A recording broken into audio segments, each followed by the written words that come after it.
আল্লাহ রাসূলের দরবারে একজন সাহাবা, তার নাম হলো জুলাইবিম। সাহাবাটা বেটে এবং কালো, হাবশী দেশের মানুষ, বেটে এবং কালো সাহাবা জুলাইবিম।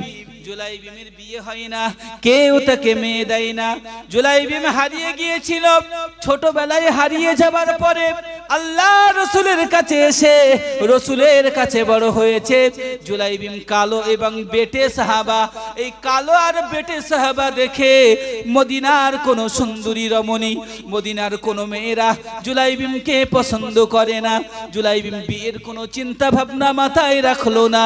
নবী আমার দয়ার নবী জনাবে মুহাম্মদুর রাসূলুল্লাহ সাল্লাল্লাহু আলাইহি ওয়াসাল্লাম জুলাইবিমকে ডেকে বলে, ওরে জুলাইবিম, ও জুলাইবিম, তুমি কি বিয়ে করবে না? তুমি কি বিয়ে করবে না?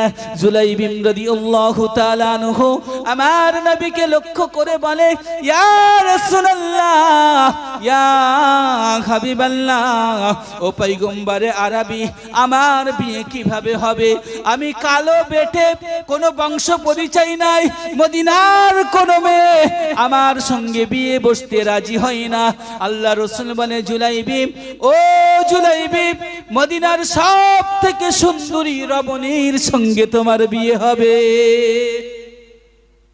জোরে হবে না?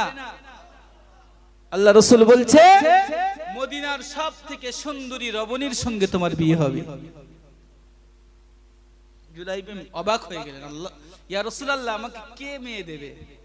তাহলে আমি রাসূল বলছি তোমার সুন্দরী মেয়ের সঙ্গে বিয়ে হবে, হুরে মদিনার সঙ্গে বিয়ে হবে। নবী আমার জনাবে মুহাম্মদুর রাসূলুল্লাহ সাল্লাল্লাহু আলাইহি ওয়াসাল্লাম একজন সাহাবীর সুন্দর রমণী হুরে মদিনা রয়েছে, একজন সুন্দরী কন্যা রয়েছে।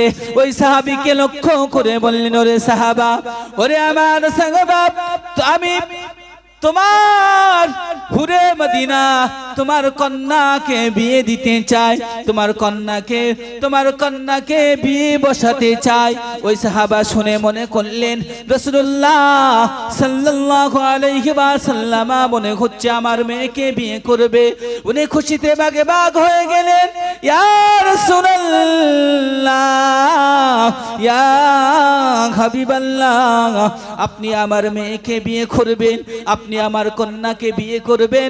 এর থেকে সুসংবাদ আর কি হতে পারে? এর থেকে খুশির খবর আর কি হতে পারে? নবী আমার জনাবে মুহাম্মদুর রাসূলুল্লাহ সাল্লাল্লাহু আলাইহি ওয়াসাল্লাম ওই সাহাবীকে লক্ষ্য করে বললেন, ওরে আমার সাহাবা, আমি বিয়ে করব না, তোমার কন্যাকে বিয়ে দেওয়ার জন্য আমি ওই জুলাইবিমকে ঠিক করেছি। সঙ্গে সঙ্গে সাহাবার মন খারাপ হয়ে গেল, সাহাবার মুখটা মলিন হয়ে গেল। সাহাবা সঙ্গে সঙ্গে বলে, ইয়া রাসূলুল্লাহ, ইয়া হাবিবাল্লাহ, আমি ওই বেটে সাহাবা যার কোনো বংশ পরিচয় নাই, ওর সঙ্গে আমার মেয়ে বিয়ে দিতে পারবো না। রাসূল বললেন, না না, তোমার মেয়েকে ওর সঙ্গে বিয়ে দিতে হবে। তখন ওই সাহাবা বলল, না, আমি বাড়িতে গিয়ে মেয়ের আম্মার সঙ্গে আলোচনা করতে চাই, মেয়ের সঙ্গে আলোচনা করতে চাই, তারপরে জানাবো। নবী আমার জনাবে মুহাম্মদুর রাসূলুল্লাহ সাল্লাল্লাহু আলাইহি ওয়াসাল্লামের মুখটা মলিন হয়ে গেল, মুখটা কালো হয়ে গেল, মনটা বড় খারাপ হয়ে গেল। সাহাবা বাড়িতে চলে গেলেন।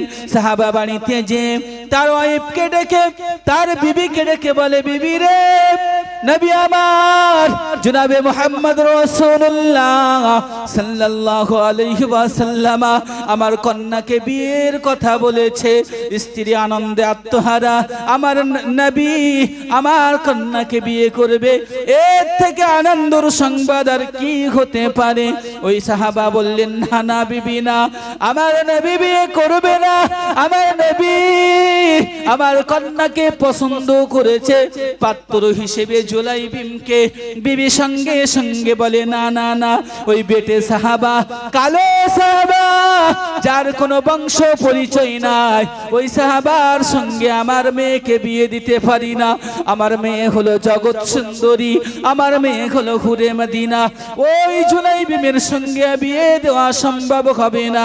সঙ্গে সঙ্গে মেয়েটা এই আলোচনা বাপ আর মায়ের কথোপকথন ওই মেয়েটা অন্য রুমে বসে বসে শুনছিলেন। মেয়েটা সঙ্গে সঙ্গে চলে আসলেন, আম্মা জান, আব্বা জান, আম্মা জান, আব্বা জান, কি আলোচনা করছেন? সঙ্গে সঙ্গে ওই ওনার আব্বা বললেন, ও আমার মা, ও আমার নয়নের মণি, রাসূলুল্লাহ সাল্লাল্লাহু আলাইহি ওয়াসাল্লাম তোমার বিবাহের কথা বলেছে, পাত্র দেখেছে, জুলাইবিমকে বিয়ে দেওয়া কিভাবে সম্ভব হবে? জুলাইবিমের সঙ্গে তোমাকে বিয়ে দেওয়া কিভাবে সম্ভব হবে? মেয়েটা সঙ্গে সঙ্গে জবাব দিলেন। মেয়েটা বললেন, আব্বা জান, আম্মা জান, সাহস কোথায় পেলে? এই সাহস কোথায় তোমাদের হলো? আল্লাহ রসুল আমার জন্য পাত্র ঠিক করেছে, আর সেই পাত্রকে নাখুশ করে দেওয়ার সাহসটা কিভাবে পেলে? আমি ওই ছেলেকে, ওই জুলাইবিমকে বিবাহ করতে চাই। জোরে হবে না? নারায়ে তাকবীর। আমি জুলাইবিমকে বিয়ে করতে চাই, এক্ষুনি চলে যাও। তখন ওই সাহাবা দৌড়ে দৌড়ে নবী আমার জনাবে মুহাম্মদ রাসূলুল্লাহ সাল্লাল্লাহু আলাইহি ওয়াসাল্লামের দরবারে চলে গেলেন। ইয়া রাসূলুল্লাহ, ইয়া হাবিবাল্লাহ, আমার কন্যা, আমার মেয়েটা আপনার প্রস্তাবে রাজি হয়েছে। নবী আমার আনন্দে আত্মহারা হয়ে গেলেন। জুলাইবিমকে ডেকে বলে, জুলাইবিম, তোমার কাছে কি কোনো অর্থ সম্পদ রয়েছে, কোনো ধন সম্পত্তি আছে নাকি? জুলাইবিম বলছে, ইয়া রাসূলুল্লাহ, আমার কাছে কিচ্ছু নেই, আমার কাছে কিচ্ছু নেই। একে তো বেটে কালো, কেউ পছন্দ করছিল না, আবার কেউ পছন্দ করলো, তা আবার কাছে কোনো ধন সম্পত্তি কিচ্ছু নেই। আল্লাহ রাসূল বলছে, মোহরানার টাকা জোগাড় করো। জুলাইবিম খুব কষ্ট করে মোহরানার টাকাটা জোগাড় করে ফেললেন। মোহরানার টাকাটা নিয়ে বিয়ের অনুষ্ঠান শুরু হয়ে গেল। জুলাইবিমের কবুল বলা হয়ে গেল। বিয়ের পাঞ্জাবি, বিয়ের জুব্বা, বিয়ের পাগড়ি মাথায় কবুল বলা হয়ে গিয়েছে। এখনো বোর সঙ্গে কোনো দর্শন হয়নি। এদিকে যুদ্ধের দামামা বেজে গেল। নবী আমার জনাবে মুহাম্মদ রাসূলুল্লাহ সাল্লাল্লাহু আলাইহি ওয়াসাল্লাম সাহাবাদের ডেকে ডেকে বলে, ও আমার সাহাবারা, যুদ্ধে যেতে হবে। কে যুদ্ধে যাবে? চলে এসো। জুলাইবিম বিয়ের পাগড়ি পরা অবস্থায় যুদ্ধের ময়দানে চলে আসলেন। তুমুল বেগে যুদ্ধ লড়াই করতে শুরু করলেন।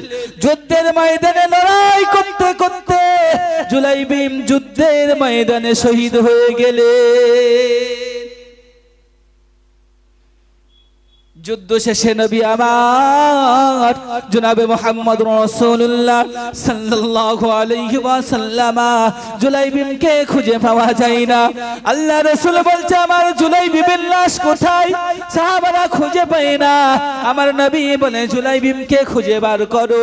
সাহাবারা খুঁজে খুঁজে দেখে, খুঁজে খুঁজে দেখে যুদ্ধের ময়দানের এক প্রান্তরে কিছু লাশ, বেশ ৮-১০টা লাশ জুলাইবিমের লাশের উপরে পড়ে রয়েছে। জুলাইবিম ৮-১০টা কাফেরকে জাহান্নামে পাঠিয়ে দিয়ে নিজেও জান্নাতে চলে গিয়েছে। জোরে হবে না? জুলাইবিমের পা ধরে লাশের মধ্যখান থেকে টেনে বার করে আনলেন নবী আমার জনাবে মুহাম্মদ রাসূলুল্লাহ সাল্লাল্লাহু আলাইহি ওয়াসাল্লাম সাহাবাদেরকে বলে, ও আমার সাহাবারা, তোমরা সকলের লাশগুলো কবরে নামাও, আর আমি আমার জুলাইবিমের লাশটা আমি নিজে হাতে কবরে নামাতে চাই। এর থেকে সৌভাগ্য আর কিছু হতে পারে? হবে? এর থেকে সৌভাগ্য আর কিছু হতে পারে না। আল্লাহ রসুলের সাহাবারা এইভাবে নিজেকে কুরবানি দিয়েছে। পারবে? আজও যদি এইভাবে কুরবানি দিতে পারে তাহলে নিজেকে দাবি করতে পারবেন, নিজেকে দাবি করতে পারবে। আর আল্লাহর রসুল আপনাকে আপনার হয়ে যাবে।